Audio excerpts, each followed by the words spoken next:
Hello and welcome. Oh, wait. Hello. Hello there. And welcome to That's another edition of the Band Batch, which is me, Xanthe, my friend James, and Justin, who is not here today, but he sent over really fun examples and he is right. here with us in spirit. And oh my gosh, we're going to Absolutely. talk about episode 15 of the Bad Batch. Oh my goodness. So many exciting, so many exciting like musical things. Like this one was just like I'm exploding with I'm exploding. There's a lot. Yeah, There's so there's a much. lot. Musically, there's so much, so many important moments in this episode, both for the our Bad Batch folks and just for Star Wars in general, just for the timeline. Just Yeah. seeing certain things happen that we always were speculated. How did that happen? And turns out we just found out how some of those things happened. I'm Most so notably, excited. what happened to Kamino? Well, now we know, or at least part of it. So very exciting. Oh my gosh. I'm glad this is a two-parter because Yeah. I feel like I could have prepared for this for like a week, you know. I mean, we had 2 days to prepare, but Yep. still I feel like now the next phase, what'll be interesting is I'm glad that there's going to be a break between season 1 and season 2, which if you haven't Hmm. heard yet, there's going to be a season 2 of the Bad Batch. Yes. Yes. Which is not terribly surprising, but whatever. I don't really care about speculation too much. So, uh, I'm excited, but I'm not like reading into it too much. But I'm glad that we have all this time in between because now like we can review Right. already. Like when I've gone back to beginning episodes, I'm noticing things that like I didn't notice until later. And so yeah, not to Yeah. say that like anything that we said the first few episodes is invalidated, but I do feel a little bit like, it's just we're prone to miss things. So there are a couple times where I said like, "Oh, I think this is the first time we've heard such and such," but it really wasn't. Sure. But it was Right. just the first time I noticed that it had become a pattern. Yeah, and that's just the nature of us doing this show. Within 24 hours or 48 hours or whatever it is from when the episodes air. These are live reactions and live interpretations we've been doing every week. So, Right. Plus, we in don't have retro, the sheet music in front of us, not at all. It's all our ears. which makes it like uniquely. It's like I feel like it's uniquely annoying to analyze music or even like film in a way because it's hard to you can't really shortcut it unless you have the transcript in front of you or like Mhm. a Right. transcription like the score. So like the only way to actually relive it again is to actually take the time to watch, It's a hours worth of time-based medium, right? It's a yeah. time-based medium as Yep. opposed to a piece of visual art where you can look at it and Oh, it's kind of on your own time. But film and music are these things that you literally need to start from the beginning and listen or watch through to take it in. So unless there's the shortcut of like unless we have unless sheet they've music, published sheet like the score, but they never publish like the full score um, to these things. Not even for the main films. Like you can't get a right? full score of just the film, so you really have to go back and listen. It's not like a book report where you can do like a find and search for like when the word pops up. Right. Right. And there is a certain level to like how quick is your ear to pick up on stuff, but at the same time there isn't a shortcut. Like if you're a fast reader, you probably can take in written word faster than others, right? To react or analyze a piece of text, right? But if there's But when no you're way listening to around, music, you can't. no, unless you want to speed it up, and then you're going to miss a whole bunch of context, And then the right? pitch is altered, so it's It's just like, yeah, altered you everything. can't even So, just listen to music on double time. right, Like on the yeah. Anyway, right. how is everyone? I see some familiar faces in chat. Yeah, Blue good to Pig see some Gaming, folks. Jeannie. Oh, Jeannie from Tahini. Nice. Yes, this episode had a lot of nice musical nuggets. Absolutely. And um, let's shall we just jump into playing some of the examples and then talking about them? Yeah, for sure. All right. Oh, and actually, it looks like Blue Pig asked me a question, Oh, um, which was do I spy a copy of Sabak, James? absolutely right here. This is Galaxy's Edge Sabak right there.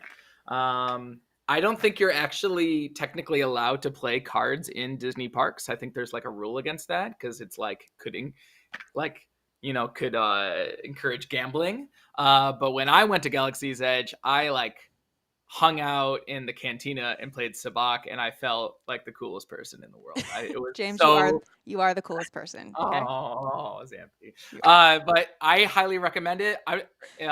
However, just be warned that they might either tell you to stop playing cards or kick you out of Disneyland or Disney World if they see you. But can't recommend it highly enough. Being in a Star Wars cantina and playing sabacc, and you're just like, what is my fantasy life right now? So, yeah. Oh, that's funny. I've only been to the cantina once at Galaxy's Edge, but well, I went to the cast member preview of Galaxy's Edge. Oh, so cool. And that's the only time I was able to get into the cantina. At some point, once it feels a little bit more comfy, Xanthe, me, you, and Justin need to go do like a live stream from Galaxy's Edge. Yeah, and if you want to see us do that in the comments, let us know. Yeah. So. I don't want to get too much into that Galaxy's Edge, but let's just say that like I'm extremely obsessed. You've got with some music. opinions about I'm very about the opinionated about it. I've like actually been on several podcasts, some other podcasts. Yeah. And someone interviewed me for someone interviewed me for their thesis to talk about Star Wars Galaxy's Edge sound design.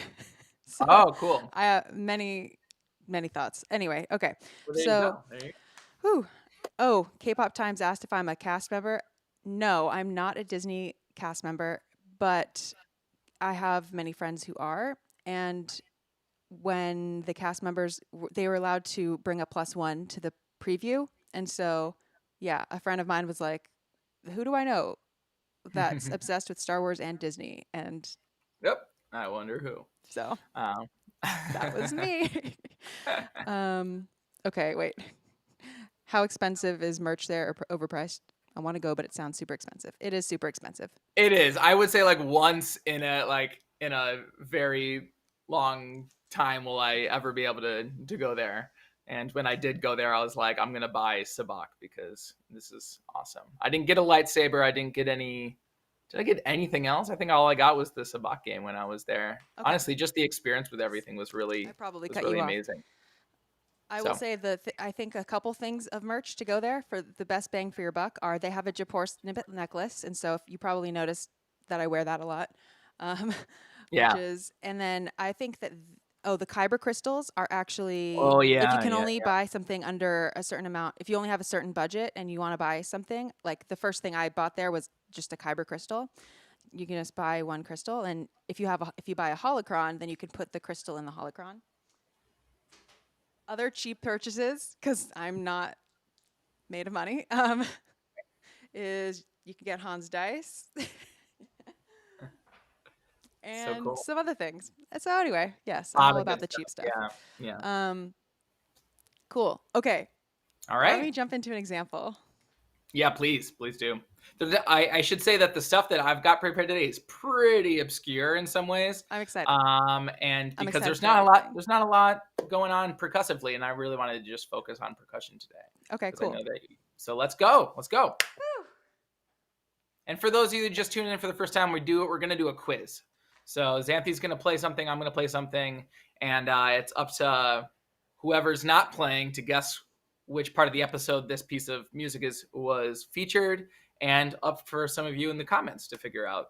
And we won't make our guesses until we read a couple people in the chat typically. So yeah, and it's just for good fun, just because we want to talk about everything in the episode, but it's just a way to like whet our appetites so that we jump into playing music instead of just talking about it.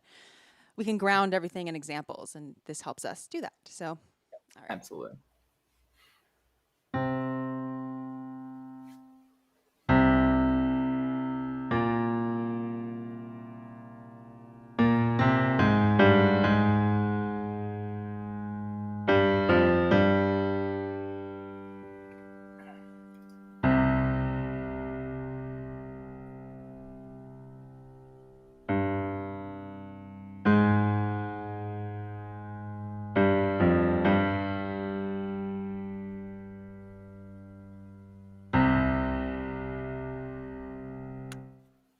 Awesome.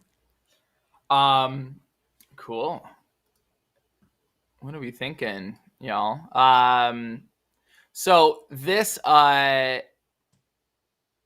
is one of Crosshair's moments.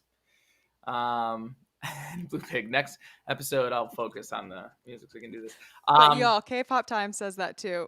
Next week is the week. It really is. So if there's ever a week to like really pay attention, let's make it next week. So, and this is the whole point of the show, is to get people on the internet to also be obsessing over Star Wars music like us, right?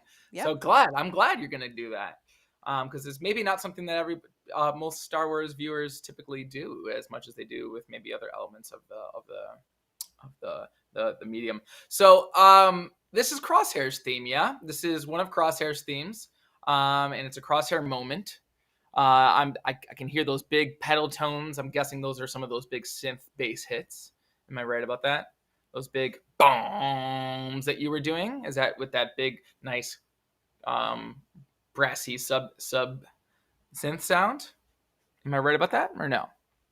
Maybe. Okay, so my guess is probably the conversation in the beginning of the episode with Crosshair and Hunter. That's my guess, but I could also see it being another moment with Crosshair, another specific moment that I remember as well. So I'm gonna play it one more time, and I will say that this is sort of not a trick. It's not a trick question, but this theme actually comes up a few times with some subtle variations. So yeah, it comes a lot in this episode for sure. Yeah, so far I don't think I see the right answer. Okay. But I see answers that are like also that are very close. Okay, and I haven't said the right answer, right?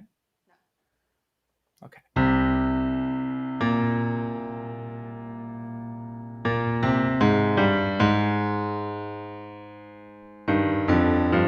Sorry, I was trying to do the harmony. Yeah, there is some nice harmony in there.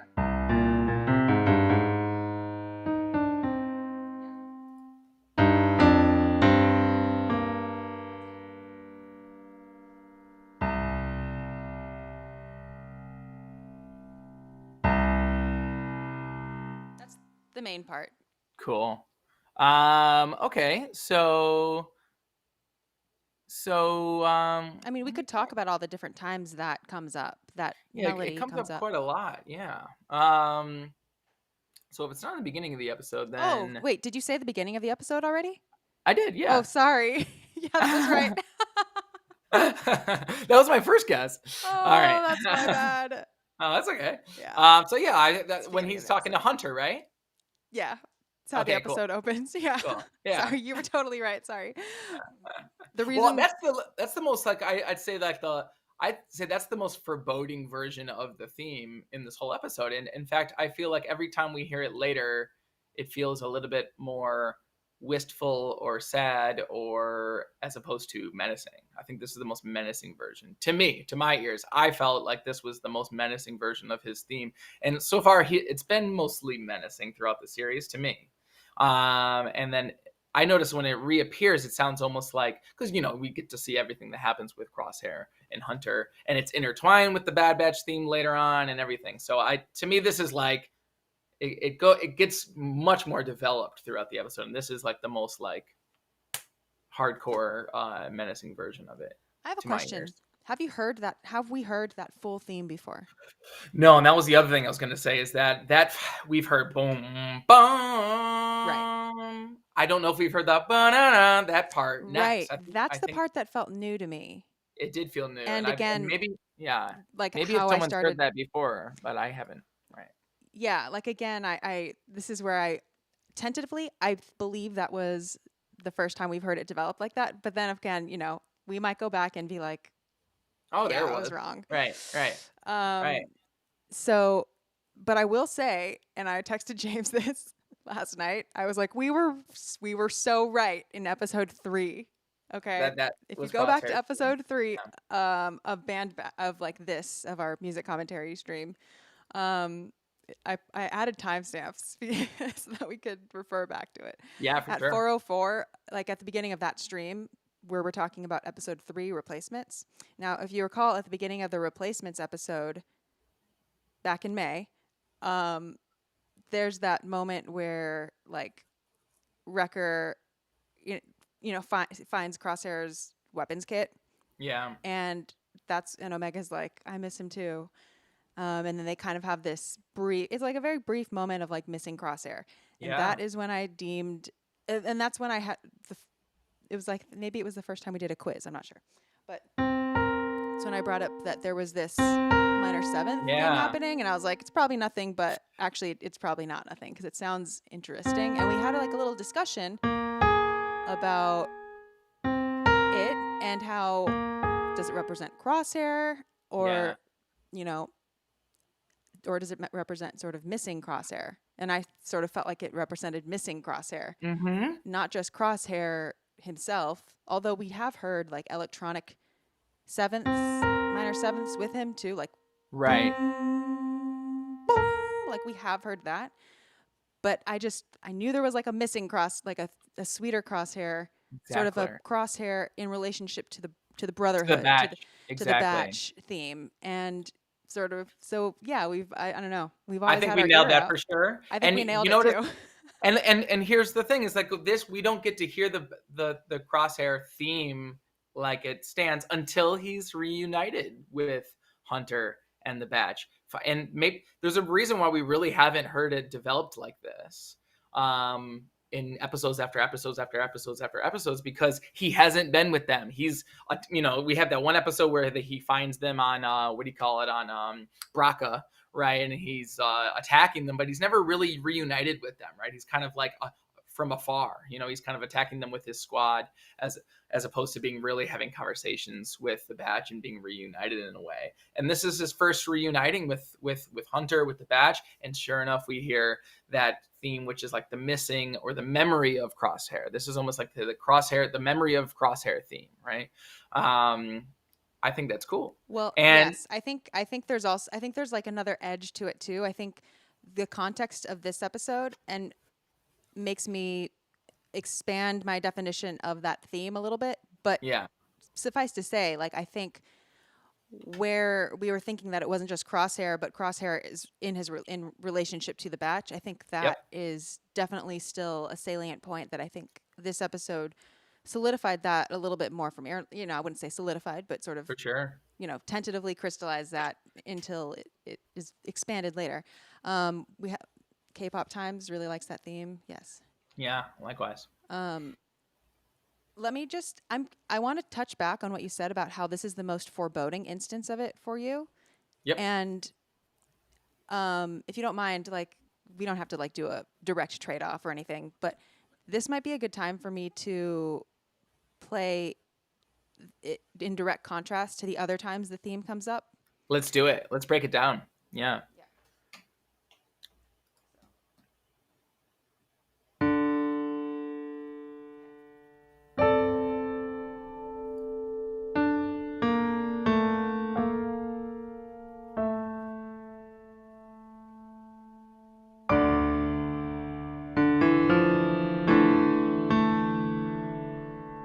Now let me try to add more voices to it.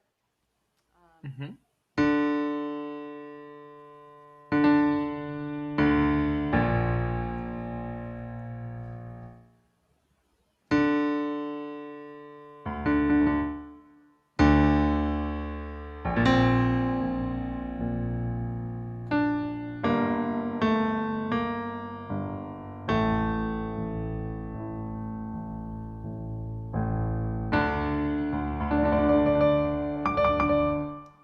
Let me give some instrumentation context. Mm-hmm. The main melody is being played in a cello or, bass, a low string instrument. There are harmonies happening in the violins that are above in register, kind of and then there are bass tones, like pedal tones, outlining some sort of a harmonic structure. And the melody itself is just the same, basically the same. We're in a different key. Instead of in C, we're in D now. So, but Right. same exact like distance between notes.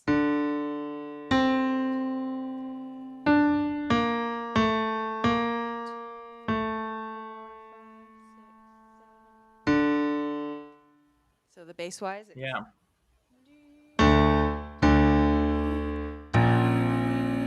So it's kind of like a B flat 7. D D D D D D. One could say.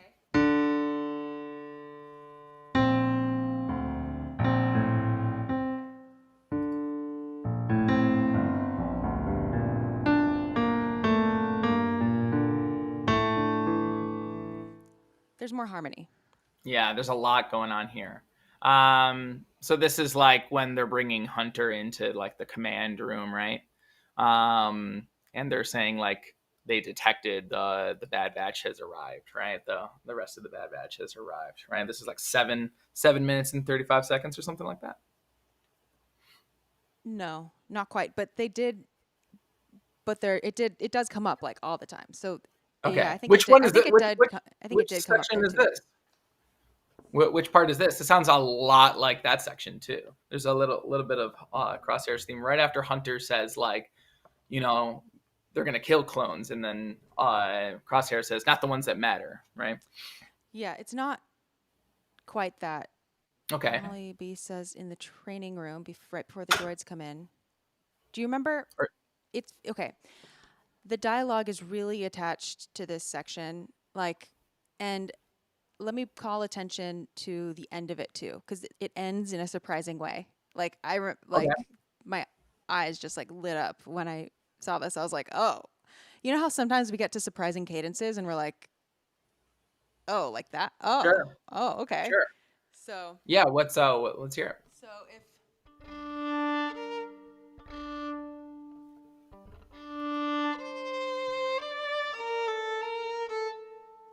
so the violins are going dee, dee, dee, dee, dee, dee, dee, and then dee, dee, dee, dee, dee, dee.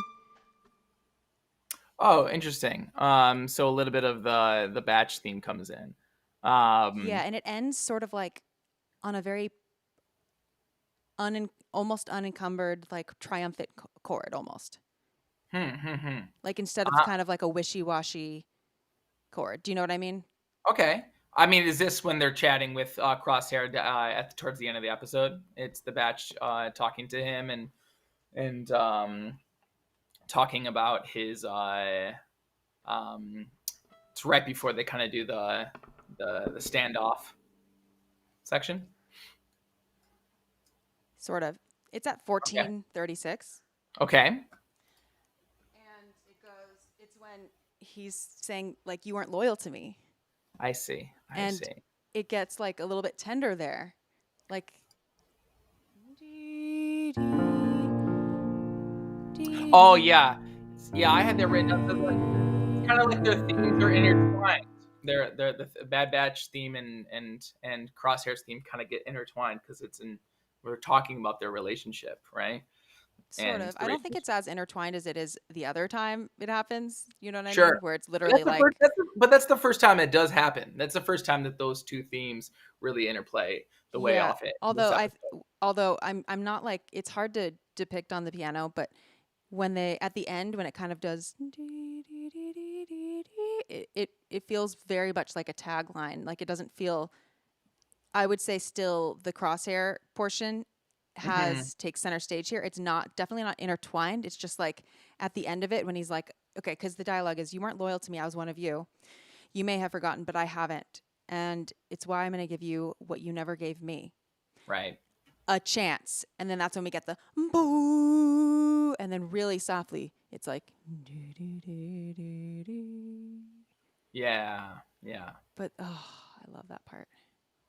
Yeah, I mean this whole end section, there's a lot of surprises in here, and there's a lot of things that I feel like I was suspicious about in terms of how Crosshair felt, what was his perspective, and to have a lot of that confirmed in this moment was both satisfying and heartbreaking. We kind of uh, you know suspected that he might be feeling betrayed by the badge, that he might be feeling like they left him for dead. And sure enough, that's exactly what he expressed to Hunter in this moment, was like, but basically you never gave me a chance. You guys basically just gave up on him. And they did. I mean, we've seen how many side adventures with them working for this Sid person when they could have been spending that time trying to get their friend back, Mm-hmm. Um, Yeah. so Okay, one yeah. last example of when it comes up that I'll play is Uh-huh. actually a scene that Crosshair's not in. Okay. Yeah, I think I know which one this one is.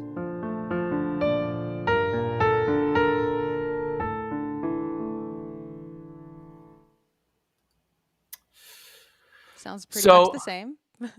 yeah, I'm going to take a guess here, and I think I remember this is while the batch are in when they arrive in that secret cloning facility, and then they're about to go, and does Wrecker say like Crosshair's here, right? Is that moment? I know that there's some. I don't know if it was Crosshair's theme or if it was just the synth bass that happens at that moment, but there's definitely a musical reference to Wrecker saying that in that moment when they're like, "Wait, Crosshair is here." And then there's some type of musical cue, and I don't remember if it's actually his theme or if it's just a boom synth theme. So it might just be the synth sounds, if that's not what this particular section is. No, I'm Is it? curious if anyone in chat knows. It is very sweet sounding. It's like orchestral strings. And again, it's the same melody, but it's harmonized, with sort of sweet sounding chords. It's actually when Hunter and Omega are talking at the end. No Crosshair in sight, but Hunter's like, "I'm sorry, I promised you would never have to come back here. Gotcha. Um, you did the same for me." And so that makes me feel like, okay, this is like loyalty, batch, siblinghood, like bonds. It's something about like the brotherhood, their bond, all of them. Whether that's Right. Crosshair, it's like coming back for each other. It's like the love that they share, or like the connection that they share. Yeah. So I loved hearing it. I loved to hear the minor seventh thing fleshed out. Yeah, I, I didn't expect. I don't think I expected that things to go this way in terms of them essentially getting Crosshair back. They've kind of. I mean, we'll see who's alive next week, because the last thing we see is the whole place getting bombed. But the Empire has given up on Crosshair and left him for dead. And the Batch now have him, back. I mean, maybe what happened, the Empire did to him this week will go, will go a long way in, convincing Crosshair that he's kind of made the wrong decision here. Then we'll see the batch kind of back together. But I didn't expect that to happen first season. I didn't expect like Crosshair to be back with the batch essentially, in some way, shape, or form. I mean, he might, we'll see what happens next week. But it was just to see this all culminating in this particular episode, both musically, as we've mentioned, and also just what's going on screen. It was really surprising and moving. Yes, all of that. Do you want to give us a percussion example? Yeah. So, okay. Like I said, this is not a percussion heavy episode in the slightest. So the spots that I have, it's kind of like, were you listening for percussion there? So Damn here's it. so Okay, everyone. Next episode is when I really dial in the percussion. it hasn't happened yet. So so here we go. Here we go. Just a second. Okay. Cool.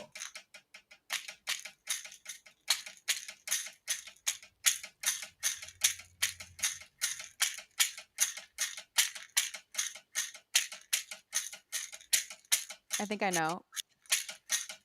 Okay. Where? At first, I was like, "Have you done? Is that the example?" I thought you were just making noise. That is the example. Is it right at the again. beginning? Here's again. Here it is again. Okay.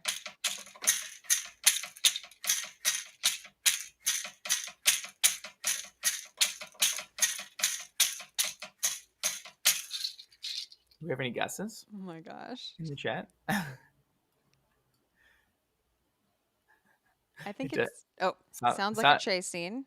it does kind of Is sound it? like a chase scene. Is it a chase scene? It's not a chase scene. Okay. The reason I wouldn't think it's a chase scene is because it's so soft. It's so quiet. Right. So I don't think that could stand out above the sound effects. Okay. Right. Maybe, okay, Blue Pig Gaming. Maybe when the Bad Batch is sneaking through Kamino to find Hunter? Is that right? That's another good guess, but no. So I'll give you. I think it's the beginning. I think it accompanies. Oh wait, no. Wait, yes, actually. Where are we going? You'll find out soon enough. Wait, yes. So will your squad. Using my comm won't work. They'll know it's a trap. Oh yeah, that was my example. Yeah. So this is the beginning. This is kind of this ticking percussion part, and it gives you that sense of like, honestly, like a ticking time bomb, right? Like they're just waiting for the episode and the action of what comes to start. Starts us off in the beginning. It's just a 4/4 loop of just click, click, click, two different click sounds with a kind of a constant percussive like rim clicks or some type of clicking underneath texture, and that creates this this kind of waiting, ticking, what's going to happen atmosphere underneath that crosshair thing. Like It's ready that. You know what? First of all, we should play that as a duet, and second of all, I thought the audio was like glitching there a little bit. I was like, because it sounded like something was getting like stuck on a loop or something. Sure. And the consistency of that made it easier for me to transcribe the beginning. Yep. Knowing what tempo, like knowing the length of everything. So it's like percussion was the lowest hanging fruit for me to transcribe. Fit that role, helping string players transcribe rhythms since the beginning of time. So get your axe out. Let's do it. And by the way, I love hearing people in the chat, like K-pop Times just said, I hadn't noticed that. And that's kind of the point of some of these things, these percussion points, is we've said this a number of times on this stream, is that some of these percussion elements you're not supposed to notice them. And if you do notice them, they're probably especially in a scene like this, it's probably too much and overly distracting, because you don't want to be noticing some textural percussion like that. You want to feel it, and you want to be feeling the energy and the emotion that it gives you, which is we've got a big journey that we're about to head out on, and it gives you a sense of driving anxiety. Hearing Hunter and I get driving anxiety. Yeah, and hearing Hunter and Crosshair have that conversation. If you didn't have this texture in there, it maybe wouldn't bring that same type of emotion that you have in the beginning. You feel like something's up. You feel like there's anticipation. You feel like there's tension between these two characters, and you don't know what's going to happen. And a big part of that is because of these small little.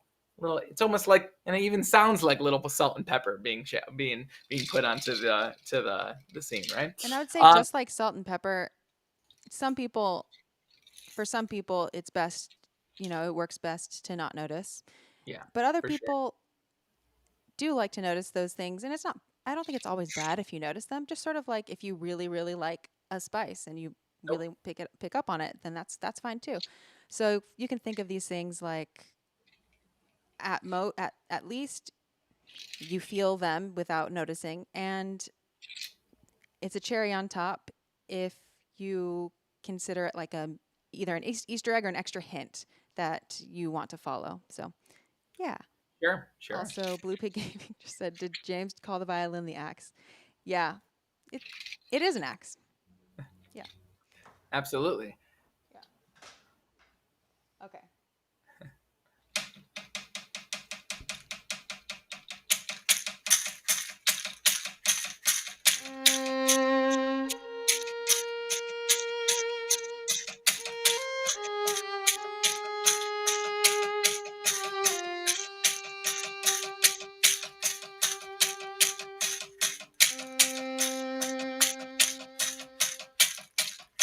find out.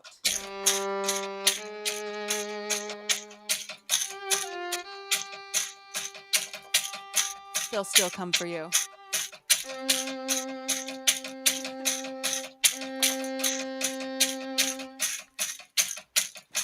Hopefully that was synced Awesome. up. You know what? There were eighth notes. I'm sure that they synced up somewhere along the line. Exactly. You know, the Oh, consonants. the I beauty guarantee of there's nobody consistent else on. percussion. There's nobody else on the internet that just did a live stream jam over some obscure sound cue from the Bad Batch episode. You know, with a shaker and a violin. That's what you get when you come to this channel, is jamming out on random Crosshair themes. Yeah, but you can hear that. You can just hear that. And they're on a journey. They're on a ship, right? That also adds to that that sense of anxiety. Okay, if they're in a static environment, you know, you wouldn't necessarily have that type of energy. But they're moving towards their target, and who knows what's going to happen. So it creates that environment for sure. Cool. Beautiful. Hey, I'm proud of you, Xanthe. You got the first example. You got the first thing. Oh, well, That's thank awesome. you. Thank you. Just after you just were like, "Hey, I haven't been listening to the percussion." Well, it turns out you were. The way to get me to listen to percussion is to put some strings in there at the same time. That's right. Just kidding. Right. All right, you go. You give me another one. Okay. Well, Let's talk some more stuff. Let's bring in a Justin one. Okay, great. So Justin Scheid is normally on our stream on Saturdays, but he can't be here today because I think what is it? He's out of town. Is that right? Today, he's like on a flight at the moment. I think he's like doing something exciting today. So, but he usually does like sound design stuff. So this is going to be, I think, a piece of sound design that we're going to try to guess what it is. Yes. But you already have the answer though, Xanthe, right? Yes. Okay, so it's up to me to guess. Well, okay. I don't know the answer until I look at his notes. So he did send notes too. But hey, okay, I will look at the notes afterward. So okay, let's do it. Play a Justin sound effect. Sounds by Justin.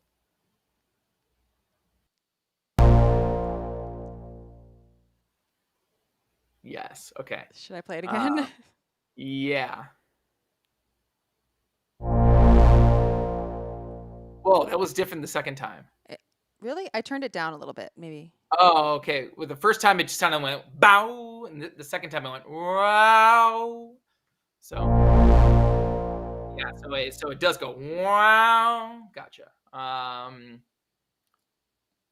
Well, this is fun. Now that since Justin's not here, we can talk about it while we figure it out together. Okay. What does everyone think of that sound? Even if is it in the tunnels? Like again, we don't know the answer, so I'll just put all these guesses up and let's just talk about how to even come about figuring this out. How can we talk? What are some ways that we can describe that sound?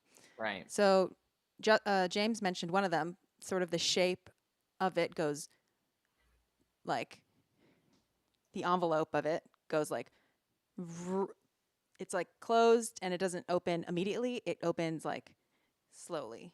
Yeah. Instead of just like boom. So it swells open or crescendos. Okay. Right. And can we hear one more time? We have a number of different pitches that seemingly are or overtones happening at the same time. It's not just like a pure tone, right? Jeannie knows what it is. Okay, so everyone, I'm about to play it again. Think about ask yourself, is this low, medium, or high pitched? Does it feel like it has a texture to it? Okay. Wow, what a sound. I feel like it's pretty low. Not the lowest it could be, but pretty low. Right.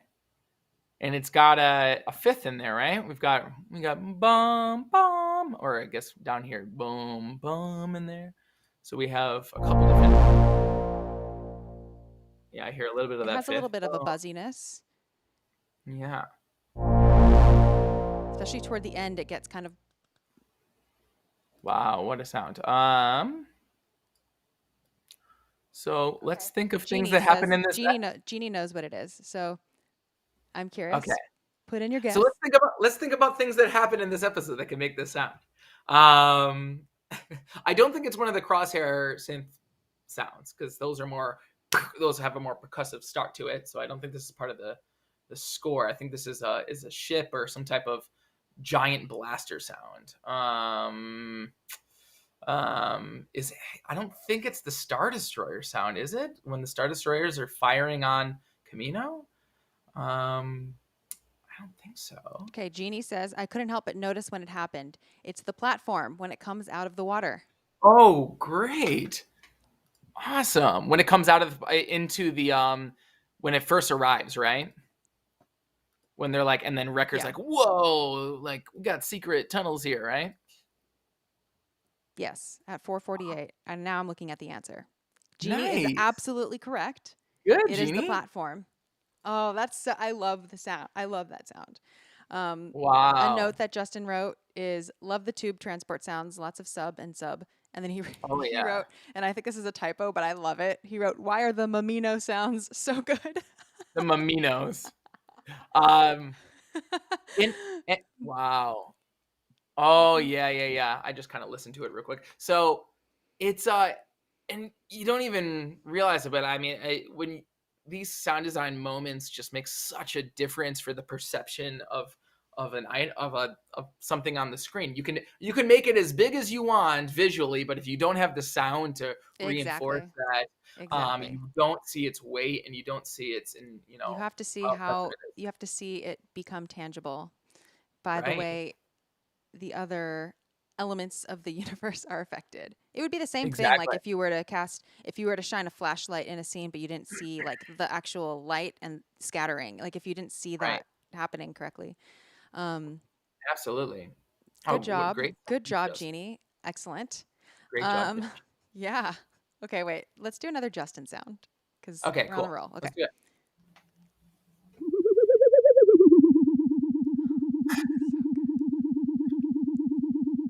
Oh my god. That's amazing. Well done. Okay. I can imagine Justin having fun like with his knobs. Do it again. Okay. It's funny.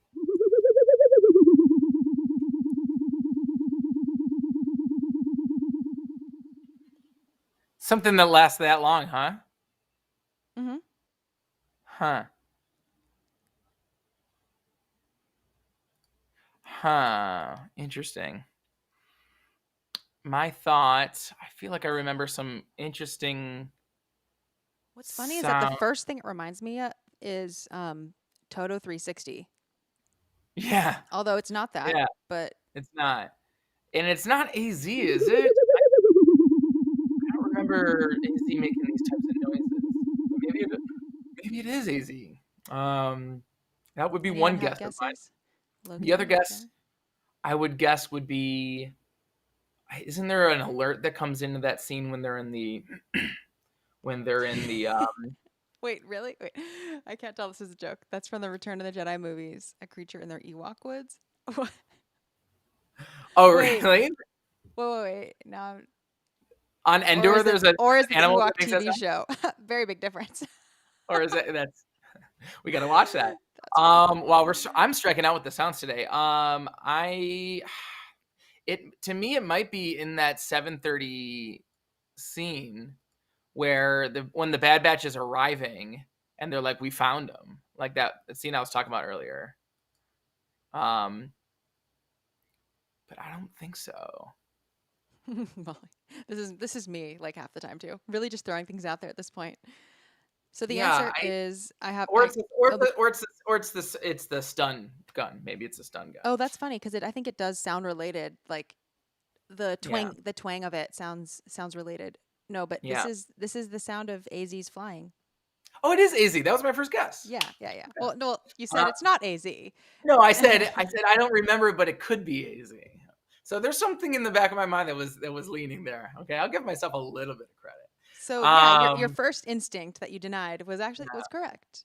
It I is. just didn't remember AZ making that noise. I guess Well, I it didn't click for me. But that's interesting. That's cool. That's cool. yeah. And that's cool It's that delightful. you connected to Toto because Toto's kind of a similar droid to AZ. Yeah. So this makes me like think of I mean flying sounds. Okay, they both kind of Yeah, they both do a flying thing. Um, yeah, and they're also their tone of voice sounds kind of similar to me. yeah, for sure. They both have like a very like a human sounding droid manner of speech. Yep. And they're both, I don't know who the actor is, but, and I know AZ's not necessarily supposed to be funny in the same way that Toto 360 is, but Right. he sounds like a very like personable, I don't know, could be funny, could be a funny unintentionally droid. Oh, I think so. I think there's a level of, so with most droids in Star Wars, there's a level of like cute and kind of funny. And it's not like haha crack some jokes funny, but it's just like, oh, it's just the general nature is kind of humorous and endearing, and there's so many droids are like that in Star Wars. As opposed to just being kind of lifeless, robots that you can't really connect with. Um, for sure, for sure. I mean, that's kind of gives it the charm. The droids were one of the original elements of their first film that stood out in science fiction at the time, in that there wasn't a whole lot of like funny, like lighthearted science fiction at the time. Really, there was like 2001: A Space Odyssey, and everything was like hugely serious and like just really almost like sterile in science fiction. And a lot of people, what they noticed about Star Wars, it was like, well, this is like really funny and interesting and quirky, for being a space show. So I would definitely say that AZ falls into that long tradition of having kind of quirky, goofy droids. Yeah, So that's an experience that I wish I could recreate in my life, is like, or live. I don't know. I wonder, I'm so fascinated. I'm always fascinated to talk to people who saw Star Wars like the original when it came out, and just yeah, and to know like what was your first, what did you think? Honestly, like, yeah. We're so yeah, far in and the just future now that can't even things, we yeah, can't it's contextualize hard. it. And even by the time that you and I were kids, it was such a It cultural was, phenomenon. We can't even like understand what it was like before it was even in existence. So for sure, there's actually there's a great book. It's like what is it, like Star Wars like by the years or something. Like there's like a really great anthology book of like all the different historical things that have happened every year of Star Wars. you know what? I do recommend everyone, if you have access to it on whatever streaming platform at this time, because you know how movies sometimes rotate. I don't really know. There's this one Star Wars. There's this Star Wars like documentary. Do you know the one I'm talking about? Like Empire. Oh, it might even be on Disney Empire of Plus now. Dreams. Is it on Empire of Disney Dreams. Plus? It is on Disney Plus now. Yeah, Empire of that's Dreams. right. Oh yeah, Yeah, I haven't seen it, everyone but I needs to know it. should watch Yeah, that. That is yeah, like, and basically any of the films that have documentary content, I have found really interesting to watch.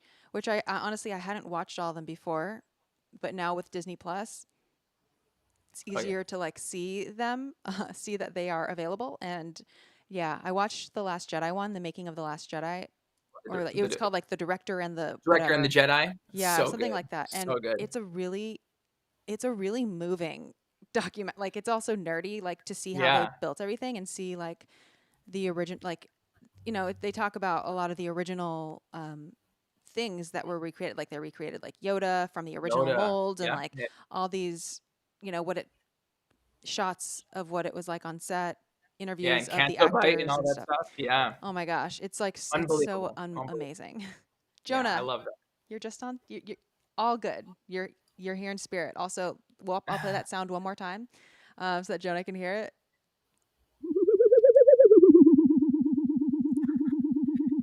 It's very Very well theremin-y, done. isn't it? It's very Yeah, it theremin-y. totally. Cool. Why don't I jump in with a percussion cue? Yeah. Okay.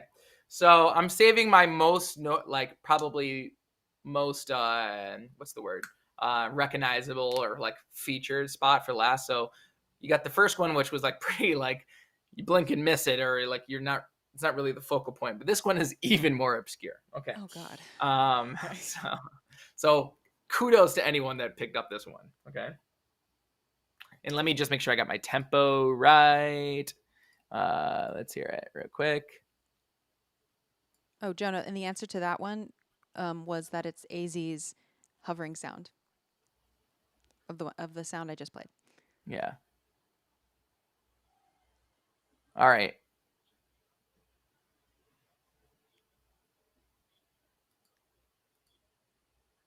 Okay, cool. Here we go. This is very obscure and very quick.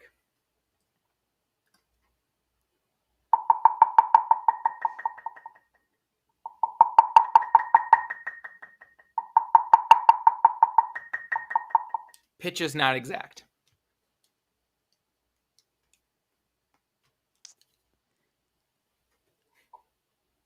Was there other percussion happening at the same time as this? No. Okay. Okay.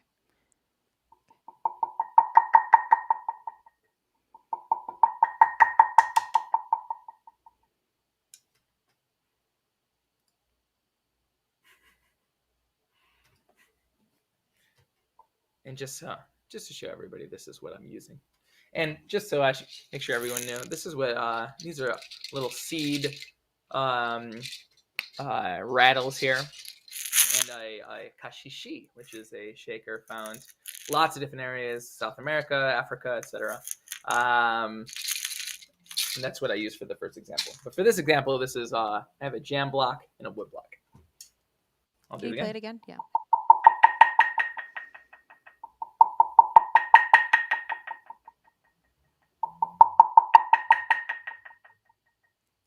Does it happen like several times in a row like that?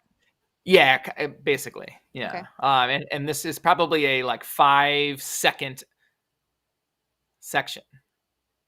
Okay. So this reminds me, okay, of looking at the lab. Looking at the lab. You're talking about no, but that's a good guess. When the Bad Batch land on Kamino, says Jonah. Mm-mm. Okay. It's a pretty significant moment in the episode, though. I should say it's obscure in sound, and it's pretty big part of the texture. There's strings going on above this. But I should say that the moment is pretty obscure. You mean? Okay. Sorry, excuse me. The moment is pretty significant, but is important. Yeah, but it's soft. You might blink and miss this part, but I found the texture very very interesting and very fitting for what's happening. Mm-hmm, mm-hmm. Okay. Any other guesses? Maybe. Let's think. Okay. So at the beginning, they return. They come Kamino. They're okay. There's a lot of conversations that happen. Mm-hmm. Okay, let me think. The Hunter Crosshair discussion. I don't really think so. Okay.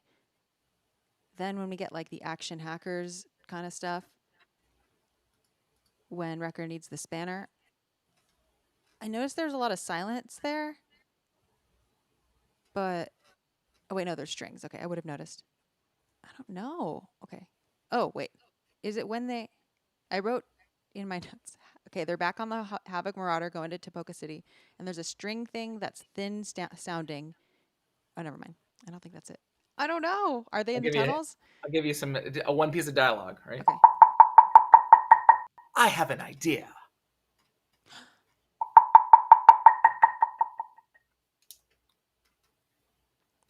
I like how you said it in. I like how you said it in text voice. Oh, it's not text voice though. Or no. Somebody has a big idea in this episode. Is it Echo's voice? No, who in this episode gets a big idea that ends up having some pretty interesting consequences? Oh, Omega. Yeah. So this is right when Omega gets the idea to let the droids loose in the training facility, and she goes up and presses that button. So right when she does that, it pans over to the huge rack of all the battle droids, and she goes, "I have an idea." And right as she's doing this, you hear this. The bounty hunter is back from when Cad Bane. Yeah, guess. Okay, Bluepa Gaming says the bounty hunter is back from when Cad Bane kidnaps Omega. That's I'm funny telling you, because that instrument is also associated with Cad Bane. at suspense. We're just talking about suspense here, right? Or Yeah. suspense. And it's so interesting. You just carve a piece of wood to a certain pitch, carve another piece of wood to a different pitch, and hit them in fast succession, and increase and decrease the volume, and all of a sudden you're portraying a piece of suspense, right? You don't need to make some big fancy violin. You don't need to play a piano. You don't need to create some big crazy Okay, instrument. James. Just a piece of wood, and you I can mean, create it's that true. emotion. It's true. I can just go with this. It's true. But then if you want to make it, I'm just kidding. I don't even. Yeah, you're right. I can't No. I can't seriously get into. The point I'm not is like that competitive enough to do this. no, it's if not you even want to like make it, if you want to be even better, yes, sure. you can add a But violin.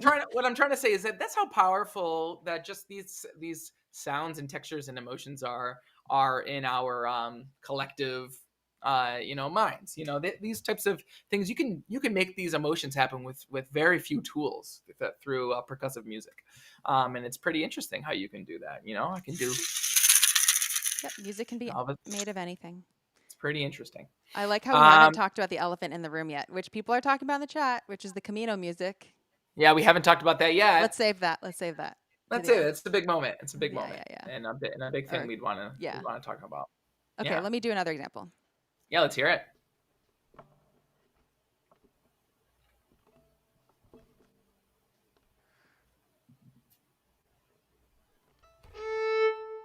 Can you hear that? Yeah.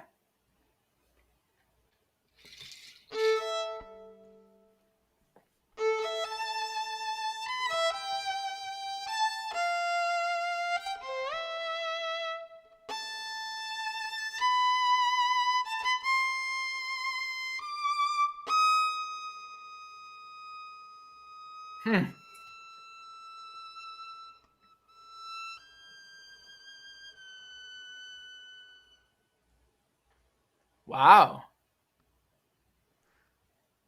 Play that again.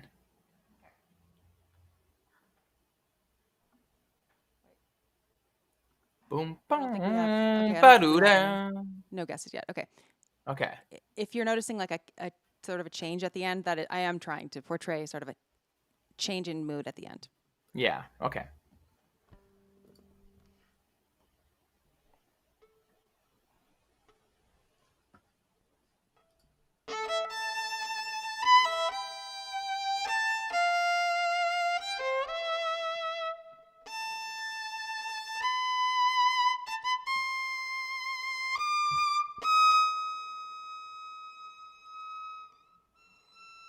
Yeah. Huh.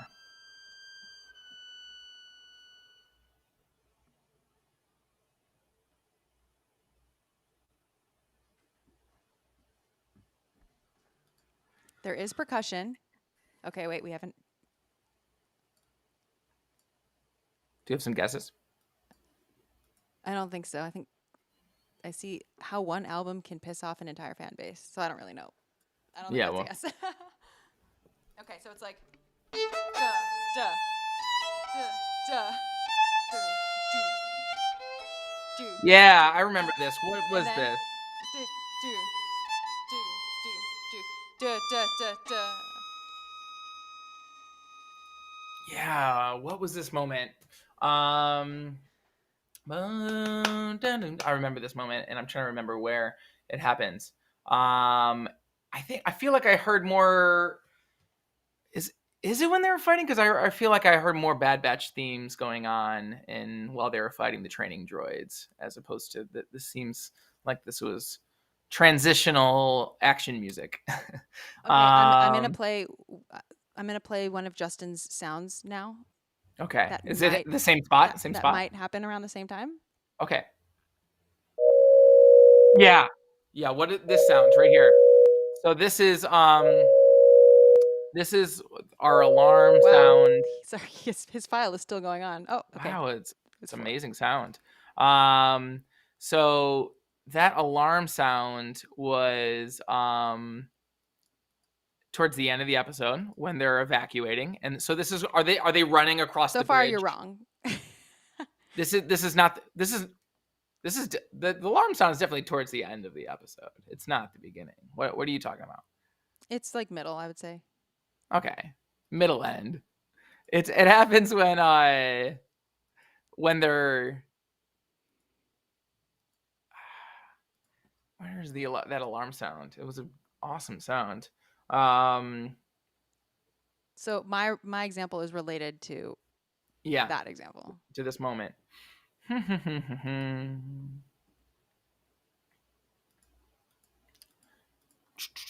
think okay, okay, you think this sounds like an alarm, so that's one thing. Yeah, it definitely is happening. It is definitely happening at the same time as like the Death Star alarms are happening. And it's like an alarm that's happening like that they pan. I remember the scene where they panned out and then they're showing the bridge in Kamino, and they're also doing the Death Star alarm, that classic alarm sound. Yeah, there are lots of alarms, I think, though. And it's happening at the same time, the same moment. So that's why I'm trying to figure. That's why it makes me think that they were evacuating at the moment, but maybe not. When were they? Yeah, because that's when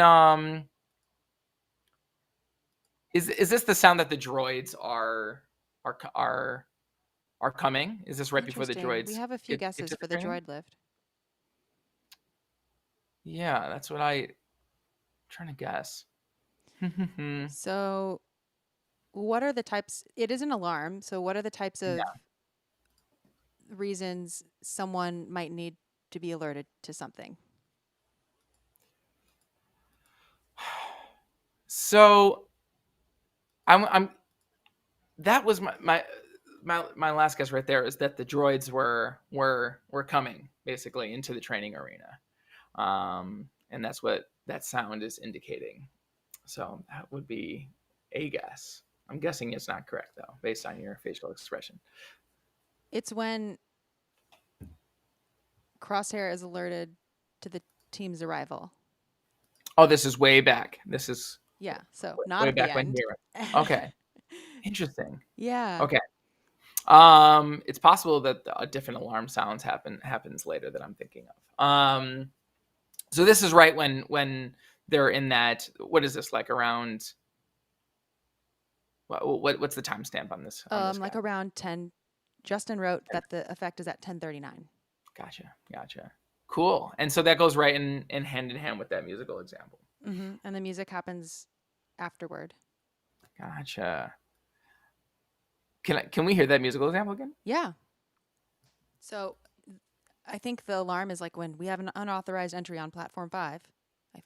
Yeah. Yeah. Oh. Do you have a guess?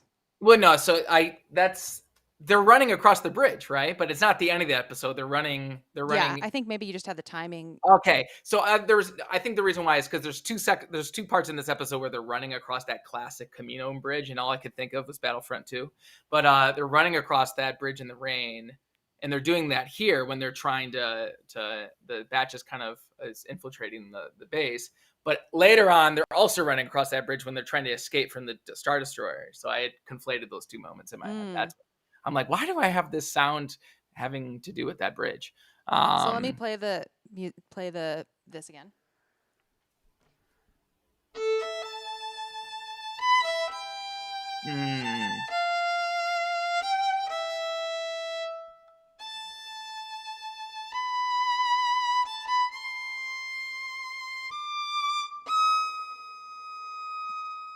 Creepy. Yeah.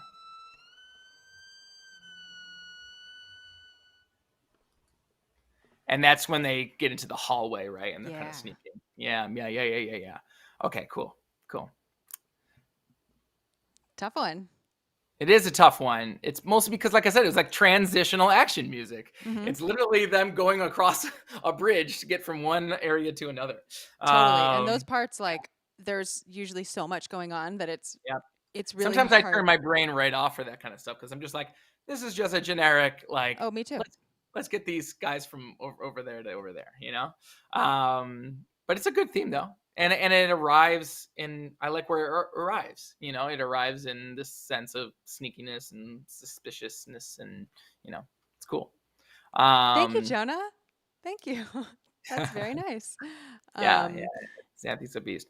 Awesome. A beast with an axe. Okay. Yeah, and it transitions into into one of many atmospheric cues that Mm-hmm. are present in this episode. So this episode, I feel like it really amped up the atmospheric types of sounds. For sure. All right, let's do Okay, another are you example. ready one? You ready for one? Okay, here we Yeah. go. Okay, so this is, I'd say, the most, I'll give you a hint in saying that this is like easily the most percussive forward moment. And you know what I said about texture earlier, where I said like the shakers are mostly fitting that role of being kind of heard but not really seen. For percussion, it's more texture. It's in the background. It's supposed to keep a mood. This is much more a feature, percussion feature. So here we go. Let me just get my sounds and remember what pitches. Here we go. Can you hear that? Okay, cool. And I am going to cut my mic so you can't hear my sticks hitting my MIDI controller. Here we go.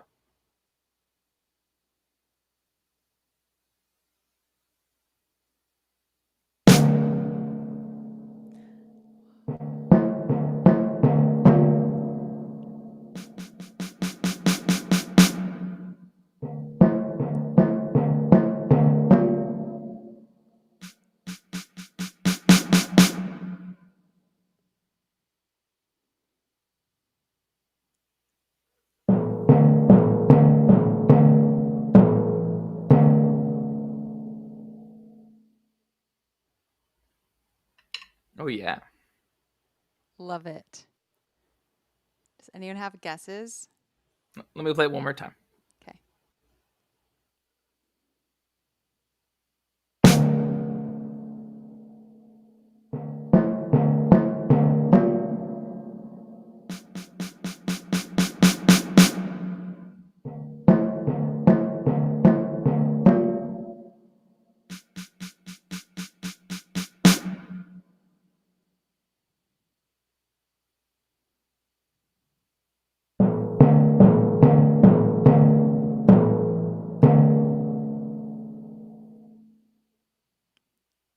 James, Oh, yeah. I was hoping you would do that one. Thank you. When I heard it, I was like, "Oh my gosh, James!" No, I mean, honestly, I was watching this episode and I'm like, this was made for James. well, this was the only moment where I was like, "Oh, I guess I have to do this moment." It's the only moment in this episode besides the one weird shaker part in the beginning and the woodblock part in the middle that actually has like any percussion in it. And I'm like, looks like I got to transcribe a freaking timpani part today. So yes, I had to do this one. So you know what it is. Jonah says at the very end of the episode when the Venators destroyed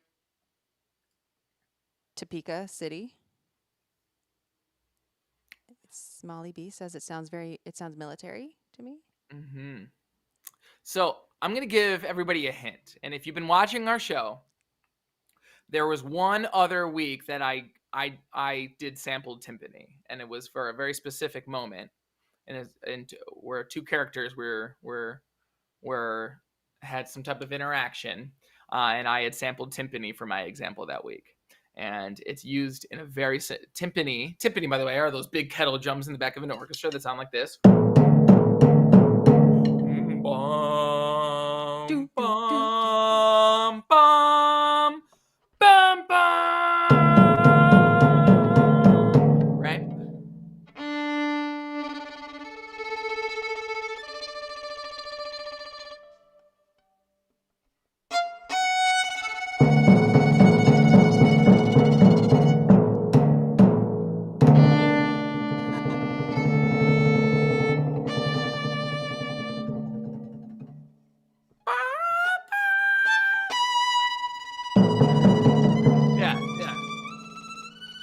also Sprach Zarathustra, right? Or pronouncing that correctly, by Strauss, of course.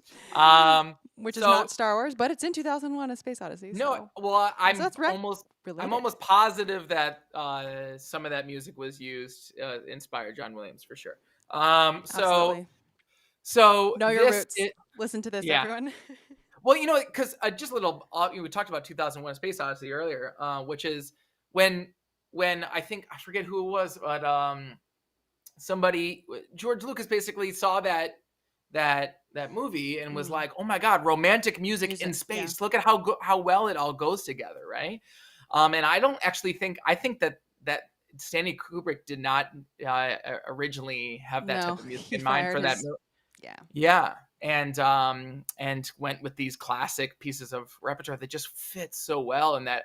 And so I think George Lucas really wanted that for and likewise John Williams for Star Wars to have this romantic. That's why all the music sounds like music from the romantic period of classical music. It's because of largely to the influence of 2001. And George Lucas in his heart is actually like an avant-garde filmmaker, and like that's actually who like the type of films that he like really identifies with. What's the big THX movie that he made is so Stanley Kubrick inspired.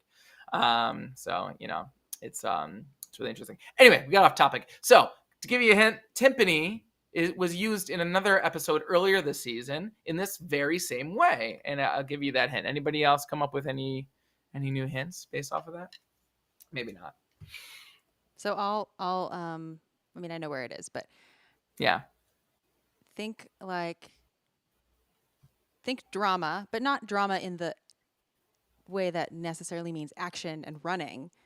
Right. But like the true emotional human drama, or whatever species, but human, like person to person drama, like clone drama. Clone to clone drama. It's almost like soap opera-y. I'm flattered that you think my memory is that good. James, I'm flattered that you think my memory is even that good. Although, I don't know. My memory's kind of weird. So this is when Crosshair is having his, saying his piece. Oh, or sort of. Wait. They have a lot of conversations, Jonah. It's hard to keep track of them all. I think this whole episode, because Jonah says, oh, is it when Crosshair gives Hunter a chance? It's sort of after. It's afterwards, yeah. But it's also when the clones are kind of negotiating their priorities. So it is sort of related, So Crosshair does not speak during this cue. I'll give you the dialogue. It's at 2108, right? Here you go. Here's the. No, it's not. No, that's a little bit too. This is a little bit. Wait, are there two timpani parts? There might be a little bit more timpani later, but this is the more extended part, and I'll give you the dialogue. Okay, I'll give you the dialogue right now. Okay.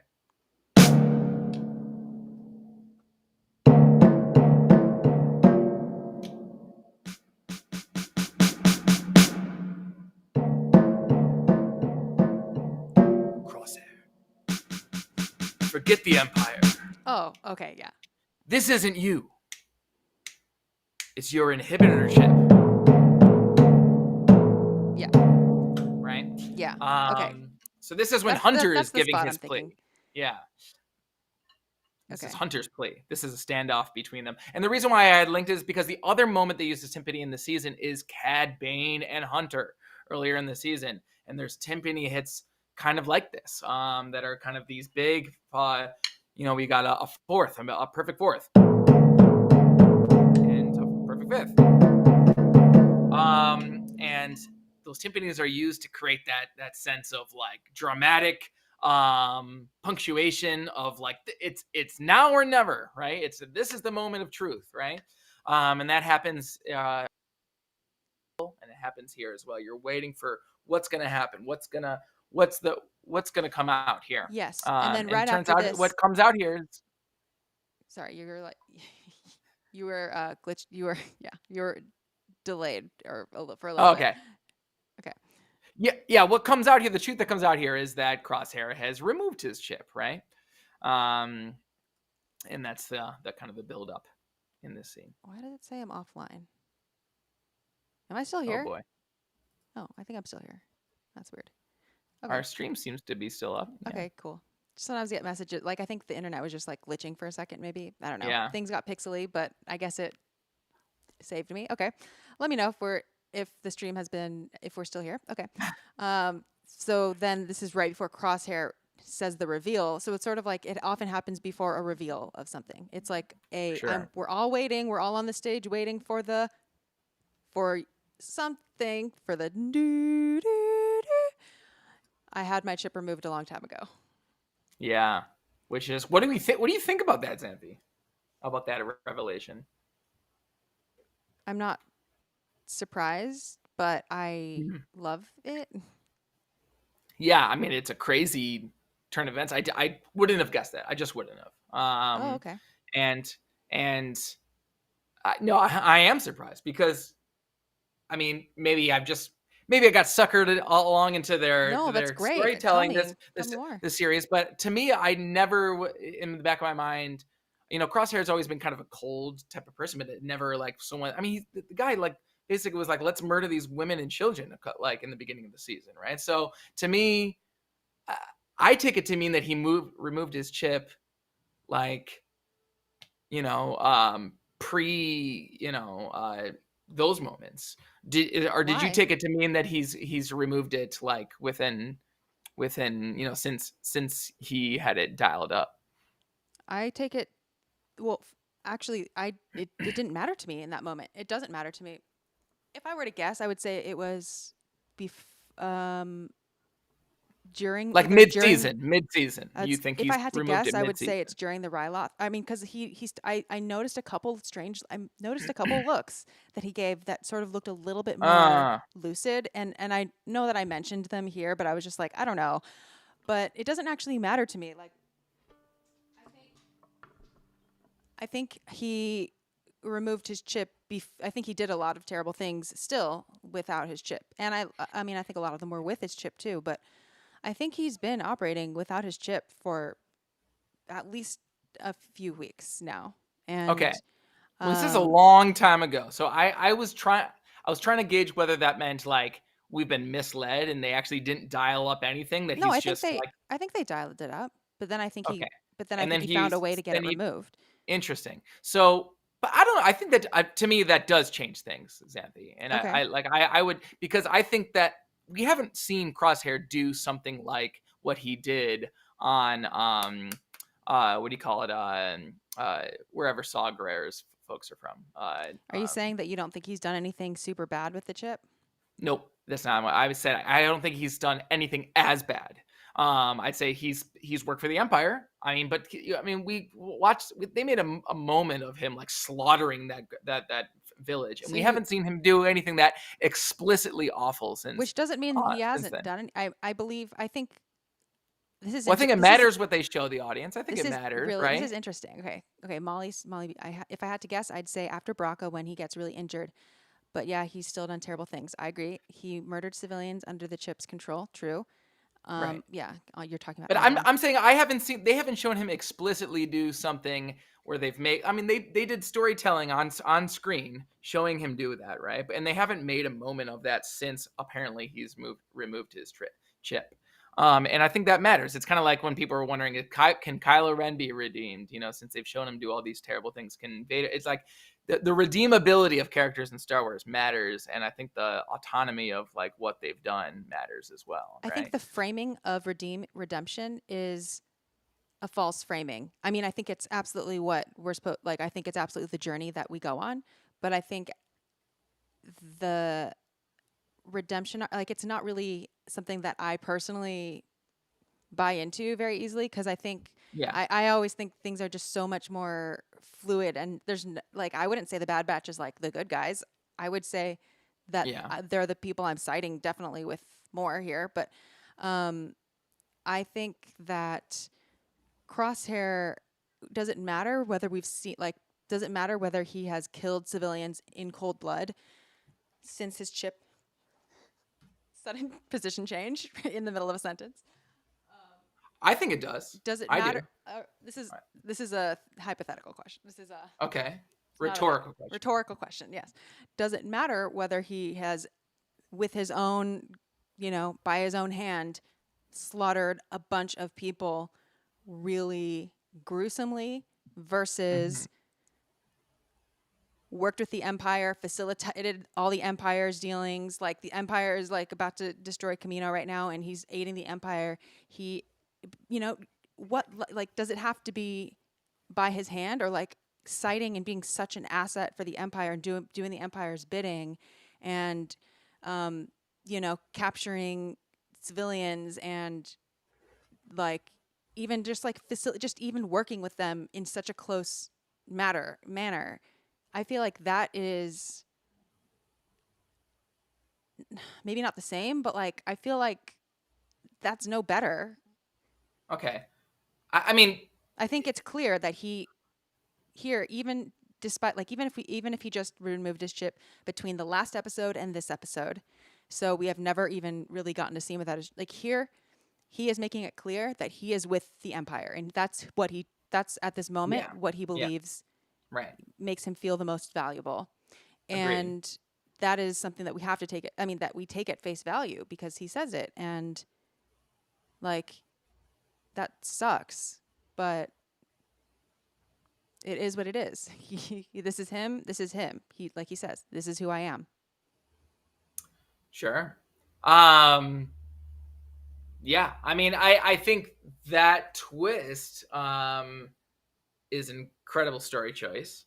Because I think that you see, I mean, because they've made a point of this show and of talking about where, because Wrecker goes on that whole rampage, right?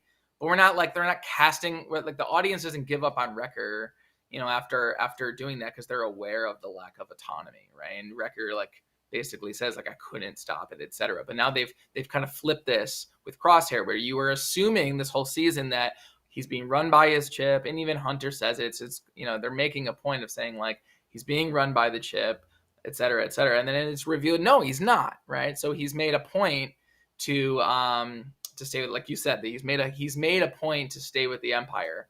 I However, in a think storytelling, keep going. no, I was just gonna say, however, in a storytelling manner, I think it does matter too when you're making something like this. What you show a character do to the audience influences how much they can accept a character switching sides. So I mean, this is all coming from a context of assuming that Crosshair will somehow switch sides, and we're going to see that happen. Maybe he won't. Maybe this is indicating that he won't.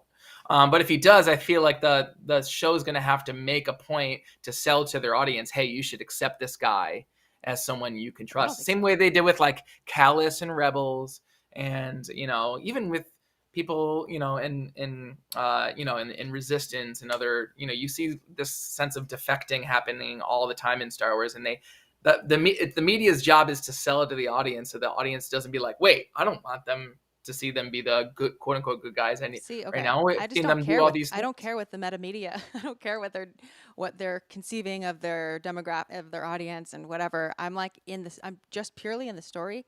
Everything I just said doesn't mean that like I still don't hope that he comes around, and I still think that he can. I don't think it means that I don't think it says anything about the future, like what he has said today or whatever yesterday in this Yeah, episode. I don't think it says anything about that except what he needs in the moment and where his current state is. I don't think it even means that he like cares about the Empire. I think everything that he said and the conversations that he has with his brothers are all about loyalty and where he feels actually valued as a member of a society. And in this case, I mean, yeah, they did sort of, they did sort of abandon him at some point. It doesn't mean that the Bad Batch are like bad people. They were doing what they had to do, like no, everyone taking care of themselves. That's just to Crosshair. I can see that that's what it felt like. Like even he didn't have he had the chip for a while, but his brothers still didn't save him, and or still didn't try to force him to do what they had to do, take it out, and just help him rehabilitate or whatever. And then eventually, right, when he got his chip taken out, and you know and I see this comment of how would the Empire allow the removal of the chip unless Nalase removed it on the sly. I kind of am under the assumption that he sort of did it under the table. That's I don't know, but that's what I would I guess. mean, we have another episode left Yeah, we have a whole another 30-minute episode that we can find that stuff out, right? but how do stormtroopers even join the Empire? Like there are plenty of people without chips that join the Empire because they feel like they're going to be Right. valued and part of a cause and part of their strength Well, and that's the whole everything. point, So right? That's the whole Crosshair point is now of why has they're strength, doing and that, you know? Crosshair is like your is like someone who never didn't I don't know is like your family member who fell prey to the QAnon or something. Like Crosshair is in that Sure. situation right now. Right. And I hope I hope he can be snapped out of it. I really hope. And it seems like they're taking, Yeah. it seems Well, like they're going to try, but well, he was brainwashed, right? He was brainwashed by the chip, and then he had it removed, and he's realizing that not only, I'm no longer brainwashed. I don't have a physiological like need to serve the empire. My body and my mind aren't like telling me to serve the empire beyond my will. However, my own brothers have long since left me and deserted me to the empire, and this is what I have now, right?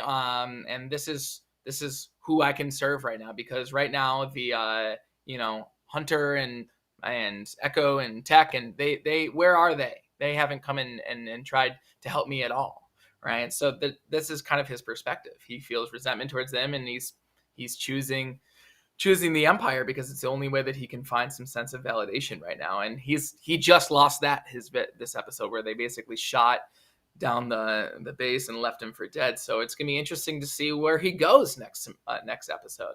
And like I said, the point I was raising was like it's gonna be interesting how the show and the creators of the show frame it in a way that the audience will accept it. what do you Because mean? that's like I said, like they're gonna have to present the facts of Crosshair's story in a way, just like you do in any media. Is you have to I ease if literally you're gonna. don't see the problems though. Like what are the I don't see if. problems? Okay. Well, I'm just saying. I mean, it's gonna have to be clear, like what it's gonna have to be clear what his perspective is, and it's got to be sympathetic. Otherwise, Why? it's I think it is sympathetic already. I think it's very sympathetic. Are you worried that like maybe they're thinking that kids are going to be inspired to go bad because they're like, "Oh my gosh, it wasn't even the chip. He just did it on his own." That's how life is. There's no easy answers for like why people do bad things. Oh, it's just because they have chips. Like that would be the easy answer. It's the realistic answer that it's like no, it's yeah. a slippery slope that he's Well, actually on the same level as us, and actually that could happen to you too if you don't keep stuff in check and whatever. Like that's a cautionary tale. mhm. I think it's better that it's not just a chip, because then we have all these like people running around looking at media being like, "Oh yeah, there's good guys and bad guys," and oh, the bad people, it's just because they're controlled by chips. Like actually the reality is not that. And kids can take it. Kids can absolutely take it. We can take it too. Yeah, but I at the moment where I see Crosshair, I don't see a path for him. What we know about him, I don't see him being interested in joining the badge and reconnecting in that way at the moment. I don't see that path happening. And we'll see. We have more We'll see. more to go, right? We will see. Yes. But I think it's realistic. Because again, he's never signed on to like, I care about the empires. It's harder when they accept the ideology in a very like the plans. It doesn't seem like he cares about the empire's plans. And I feel actually the same way about Anakin's arc too. Mm-hmm. He's not very political. He paints politics in very broad strokes. And Crosshair, it seems like what Crosshair desires as a character is to feel valued. Yeah. Period. And if that means serving the empire, like he doesn't care who his employer is. He wants to go somewhere where his services and his talents will be valued. And if he didn't feel valued in the bad batch, but if they can match, if they can match the empire's, somehow convince him that he is safe there, then that makes sense. I think people who grow up in like bad families, or like families who don't really make them feel like valued as members of the family, I think that it's actually very relatable as to why you might join an outside group that is like maybe not doing the best things, but that like really, I don't know, that really seem to validate you. I think it's really quite understandable. And while I would hope that those people come back to, fulfilling goals that are maybe less destructive to themselves and to society, um, it it's hard to say unless you're in that position. And I think Hunter actually realizes that. I think he realizes that like he kind of dropped the ball a little bit on the loyalty aspect. And I think that's like why he takes him back. Like I think Hunter still believes in him. No, absolutely. I mean, everything that Hunter does in this episode would indicate that. He says multiple times, "This isn't you," etc. Right? And you're going to see there's going to be a falling out. Or like the fallout of this episode is going to be heavy on everybody. They're going. I'm very curious at where the next episode is going to start. And where they're going to be. Are they just going to be in the ocean? Oh. They've just, the whole place has been destroyed. I've always, just on a side note, I've always wanted more Kamino, like exploration of their oceans, and like the whole planet is covered in water. That's fascinating to me, so I would love to see them just in the freaking ocean in Kamino the next episode, and like they have to like figure out a way out, and try to get out of there, Oh, that's like but I guess nightmares. somebody contacted Rex, right? Who contacted Rex? They said that what's his name? From Gregor's with Sid, right? And then they said like contact Rex, I think, to Omega, right? So has Rex already been contacted? Is he on his way? Maybe. So I guess curious we'll at find how. out. We're definitely gonna find out. Yeah. But it's gonna be an interesting episode. They're gonna have to also reckon, like Crosshair's gonna have to reckon with all of this. He's gonna have to reckon with, basically the Empire giving up on him, or not just giving up on him, like, actively condemning him to to death there. And also just the fact that his in some ways his Bad Batch brothers did the same by not coming and searching for him. Oh my gosh. Yeah, I'm so excited for the next episode. Well, there was Camino music. Okay, we should probably just like we got to touch on that. There was Yeah, that should Attack of the be, Clones music. yeah. Um Which, by the way, is not on the original soundtrack. On the actual album. Oh yeah, Justin wrote that in his notes too. He said not on the soundtrack I have, but must be on a deluxe edition. Yeah. Which I think is probably true. It's probably just Probably in the likely. score, but not in the. Yeah, Well, if you want to find it, go and open Attack of the Clones on Disney Plus, and it's at 41 minutes and 22 seconds. And that's when Obi-Wan Kenobi is arriving on Kamino for the first time. And that's when we first hear this theme that appears in the Bad Batch episode, which is at 2 minutes and 28 seconds in the Bad Batch. That part, right? Yeah. Yeah. And then half step down.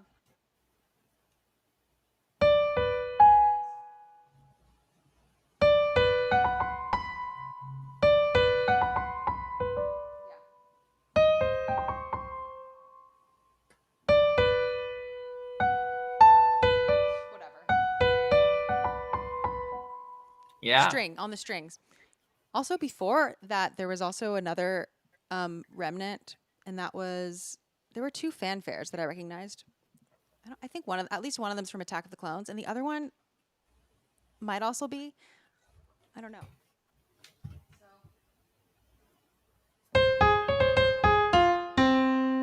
Did you hear that? Is this before we get to Kamino? Yeah. Yeah. Sounds familiar. And then another one was.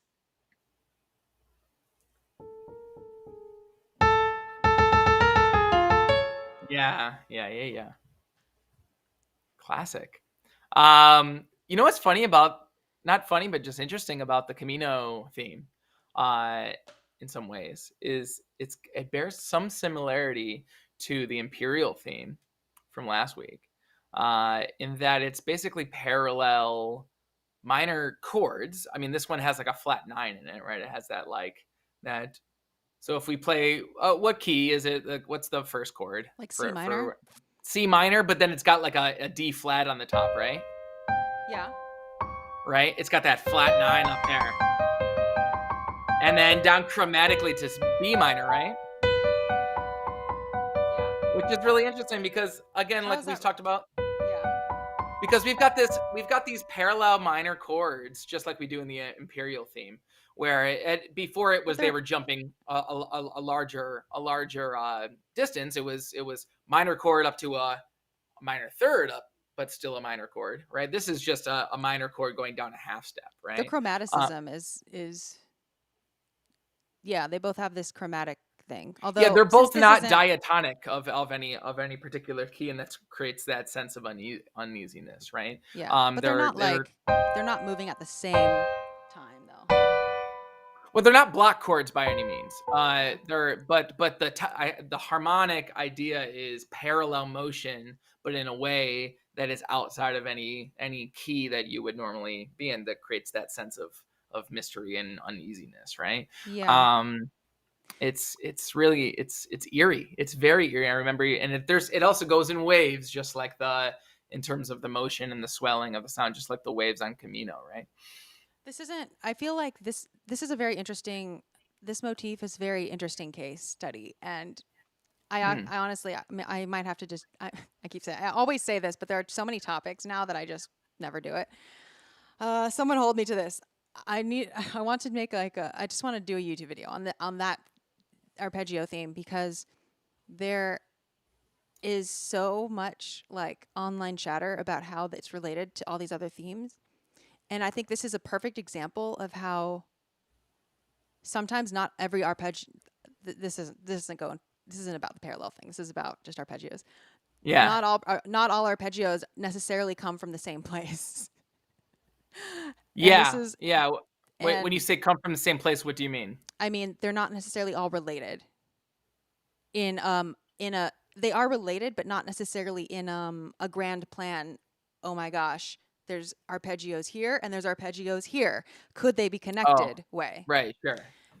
And yeah, I mean, arpeggios are a technique of outlining harmony. So, I mean, it's you can put those in many different ways, and they can mean different things. They're not necessarily indicated of thematic material. And sure. I think when the case of the Empire themes, in the Empire thing that you just mentioned, I think that's a good example of like, maybe you're right, maybe you're wrong, maybe it's a coincidence. Well, I wouldn't say but either I'm not way, saying it's purposeful. I'm saying that the effect is jarring in terms of its harmony. That's what I'm saying. It just functionally, if you take a minor chord and you move it down a half step, you've already divorced yourself from being diatonic music. Same way, if you take a minor chord and you bring it up a minor third, you've again divorced, because there's no major or harmonic minor scale that contains those chords in that harmony, right? Yeah. Well, all I'm saying is that you are. Yeah.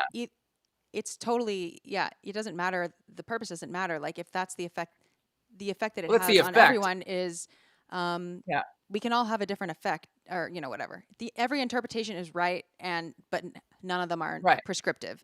But one thing that I think, so when I think about whether a theme is actually a salient, like when I form a hypothesis as to what makes an intentional theme or what characterizes it, like, I tend to think of like, okay, does it have like 3 things that define it? Just so that there's at least some more like walls to this room to recognize it in other rooms. And in this case, I think the arpeggios, the fact that then it goes down a half step is one of them, and it has that minor ninth. And another place that I notice it, I think it's a coincidence, but I think it is reminiscent, is also in The Last Jedi when we approach Octo Island. Ooh. We get also these arpeggios.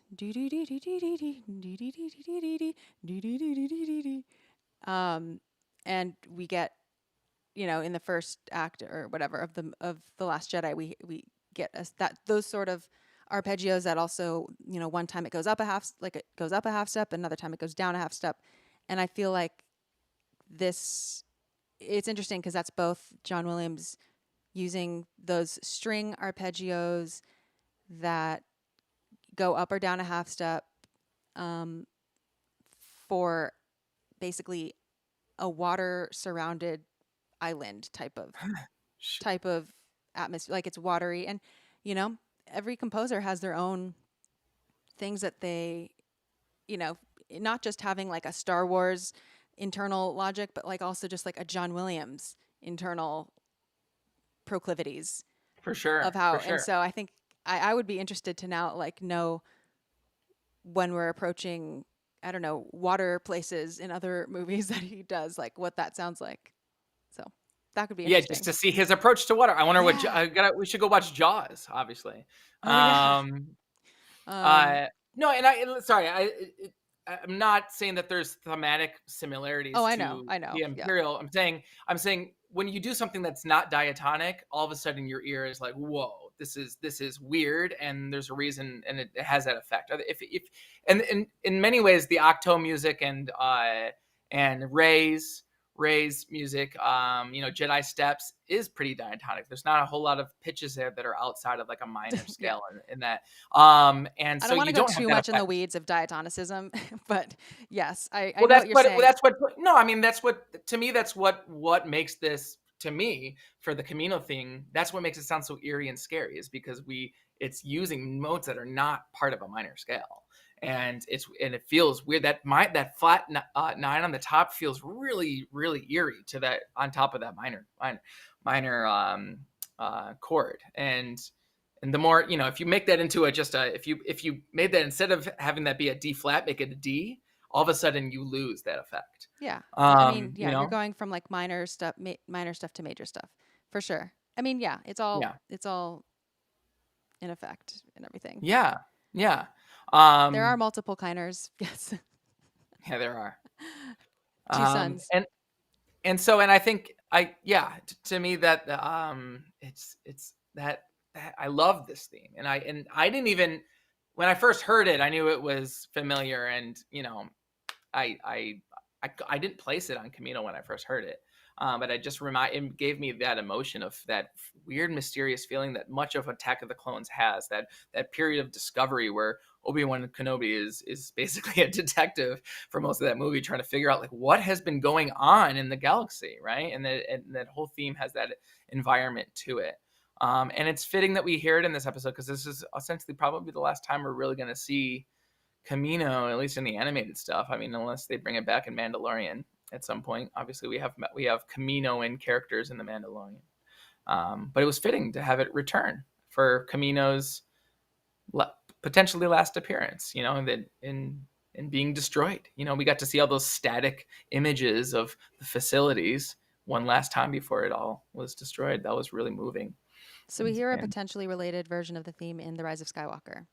Um, we do. Oh, yeah, but which which is surprising, I guess, to me. But again, who knows why? But I think it's interesting. That's all I can say about it. Is it's interesting, and having like the additional context of it popping up more kind of can help us form more ideas around it. But mm, what you said about the um, about things about the presence of Kamino before and after this, Justin had a good point, saying that we hear the famous Imperial siren, and he says, yeah, which is weird because Kamino was not built by the Empire. This means the siren had to be brought onto the planet. Is it on a ship? Standard issue portable siren? Is there a right. siren hastily mounted on the side of one of those buildings? And I think that's a good point because yeah, there wasn't totally an Imperial siren, and Uh-huh. I mean it. I think we've seen in previous episodes how the Empire did sort of like already go in there and start changing stuff. They did Yeah. take over. Of course, they put their I, siren in. of course, it's possible that we just haven't seen Kamino have a siren until this show, and it's actually Kamino and siren, and they're like, let's use that Kamino and siren in the Imperial True. bases. But no, you're absolutely right, Justin. I think you're right in that it's an indication that things have changed and things have been updated by the Empire and appropriated and adapted into um, a different mission than it initially had. I mean, this episode was like the end of the Clone Wars, really the end of like this is the end Mm. of all of that, the end of the prequels, and we're moving forward, Whew. The clones are gone, and it had that eerie feeling. It's almost like, have you ever anybody ever visit their school like during the summer, like their high school, like after went to pick up stuff, or your college campus or something, and you're like maybe getting something out of your locker or like getting something out of your practice room or whatever. That's what it felt like you're back at Yeah. Kamino and the clones aren't there. And no one's there. It's all these new TK teachers or teachers, just like the school, the TK troopers, right? Very eerie, very sad, nostalgic. It doesn't really feel the same. You're back in Kamino, but it doesn't feel the way it used to. I think it's interesting that they preserved Nala Se. Well, I think the Empire, their hubris is that they just like they're so trigger happy with destroying things, even things that Yeah, are quote unquote assets. Like they think that they're saving exactly what they need and destroying right. exactly what they don't need, which I feel like that actually takes a lot of, I don't know, as someone who has trouble like getting rid of old stuff, I sort of am like, how are, even from their perspective, how could they destroy this Camino? Like, how could they Right. not see that they might want to just keep that because for their own use, sure, but like, um, but yet they think that they can extract the heart of it. You know, it's Nala Se. She's the one, the chief, whatever. Right. So as long as we keep her, we will still preserve this technology. Now, of course, we know that they never get as good at cloning as the Kaminoans do, but they think that preserving, they're like, is she safe? Blah, blah, blah. They think that getting this chief engineer is everything, sort of in the same way that they think plucking Galen Erso from Right. his family, who clearly doesn't agree with their aims, but is the person who knows how to build the Death Star, just like they think plucking him out of his happy life, they think that he's also like, how can they not see? Like, they never see that, like, you can't just force someone. You can force someone to, like, do work, I guess, but Right. I mean, if they're not, like, it's not the same. Like, you can't just, I don't know. It's just ridiculous. Like, It's the how, same reason why they don't put guardrails on anything. It's because the human experience is not important to the Empire, right? TK teachers, exactly. It was destroying Kamino really screwed the Empire trans, over. trans, Exactly. Yeah. yeah. Good point. And yeah, it's Like, it's just funny. really Like, how did they take Galen, like, even to make the Death Star and think that he's not going to put in some, like, right. secret, like, way to destroy it? Right, exactly. I mean, even Anakin Yeah. isn't ends up biting them, at the end because they don't the Empire. The reason why it fails is because it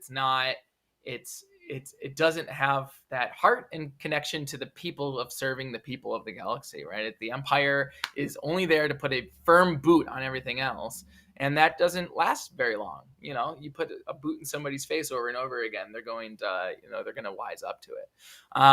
It's too And dependent on on leaders to keep it all together. Like, it's hard to keep right, together when the emperor ostensibly dies and a lot of people, in power, like all the power is concentrate. I don't know, all the power is concentrated at the top in right, a very specific place. So, I don't mean that's quite not a recipe for success, really. right.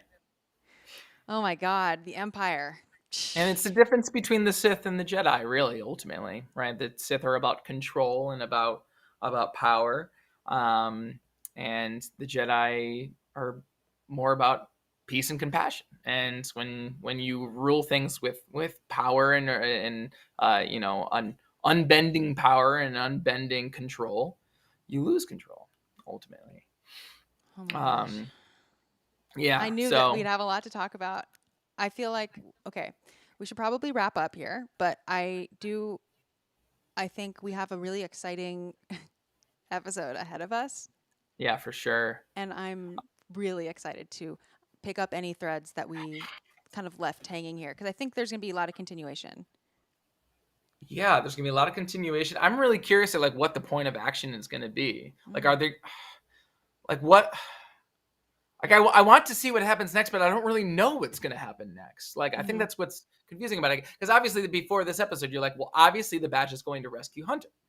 Mhm. Now all we know is that the batch is on Kamino, like in the water somewhere, or like in But the they have wreckage. Crosshair. They have Crosshair, but what's gonna happen with Crosshair? Like is it just gonna be a big 20-minute conversation with like Crosshair about I everything? hope so. Or, I mean, or I'd are be they gonna down for go? that. Are they gonna go after the Empire? I don't know. It's just gonna. I'm like I have no idea what's gonna happen next, and it's awesome. It's awesome. Totally.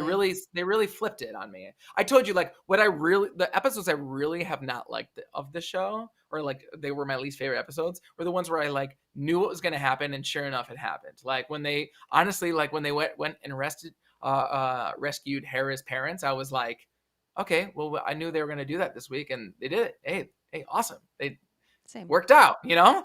Yeah. And right now I have no idea where it's going, and I love that about They're it. going to talk to Crosshair. That's what I'm guessing. But, I that's know, all. yeah, but like, what else is gonna happen? What else, right? I never even Because think about it. I don't know. well, some of us do. I know, and I know some of you do, and I like genuinely am glad that I'm not you. Well, we get excited. So so yeah. I mean, it should be good. I mean, it's a season finale. I mean, that in some ways that felt like the season finale. And I guess that's what's wild about it, is that we still have other episodes this season. I have no idea where it's going, you know. Exciting stuff. Yeah. It blew my expectations away this episode. Yay. I'm glad we Yay. had I'm glad. I like to be delighted by things that are good. Yeah. And to talk about them. Yeah. Um Likewise. wow. Well, thank you everyone for watching this, and wow, we got some good guesses on the music cues, and James, Absolutely. well done. Well done. Likewise. Thank you. Likewise. Thank you. And Justin, shout out to Justin, Beautiful sounds, who Justin. really did some, like, I mean, let's just replay them. Justin made these.